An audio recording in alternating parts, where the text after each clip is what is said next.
or something like that. Yeah. It's hard as a parent. I want the kids to do judo, but I think the kids, I think the one thing that I do know, not from being a parent, but from watching kids. I've been coaching judo for a long time. I've been involved with watching judo and growing up in judo. I've seen the burnout. We've all seen it. How many kids that you were doing judo with in Seattle when you were 10 years old are still part of judo? It's probably a very small percentage of people, right? So Oh, yeah, it's probably less know than that 1%. yeah, yeah. So if I can improve that, like my goal would be to keep people involved in judo. And there's definitely a lot of strategies and a different, ways that we can change the way we teach or change the way we kind of talk about what judo is all about. We all grew up in that competitive judo environment, and I do love that competitive side of judo. That's what judo was for me. It was always about competition, and even now, I love that part of judo. Like the competition part of judo is huge.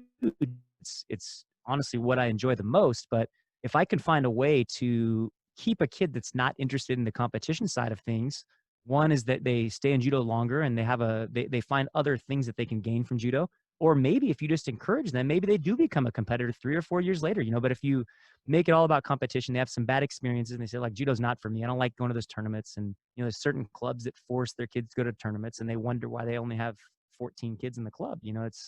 It doesn't work for everybody. So there's definitely some things that we can do. And that's like, I wish that, even with my podcast, I hope I can, just share different stories with different ways we can promote judo. Cause at the end of the day, I really want to promote judo because judo's done a lot of great things for me and my life. And I feel like there's a lot to gain from the sport of judo, the art of judo. And I think that a lot of us are not good enough at articulating the lessons, to make people realize that judo is so good for you and the benefits that you can gain if you just, stick it through for the long term.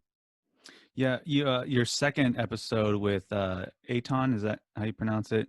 Yeah. Yeah. Aton. I really loved that episode, and matter of fact, I think I need to listen to it like at least 2 or 3 more times.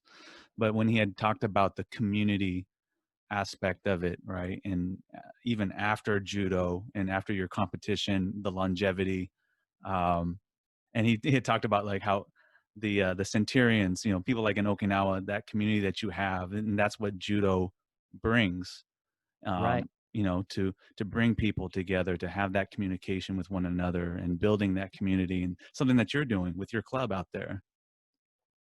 Yeah, and I mean, I don't have all the answers, but I know that that social aspect of judo, all of us that have been in judo, we don't go, man, I was really good at Ippon Seoi when I was 11, and that's why I stuck with it. That's not why I stuck with judo. I liked everything about it, and like right now, we can't do judo where there's no randori. I got the kids at the park, and so Eitan's kids train at my club. So even just last week, the kids were all playing a game. They had a ball, they're doing different things, and Eitan said, "Chuck, look at them right now."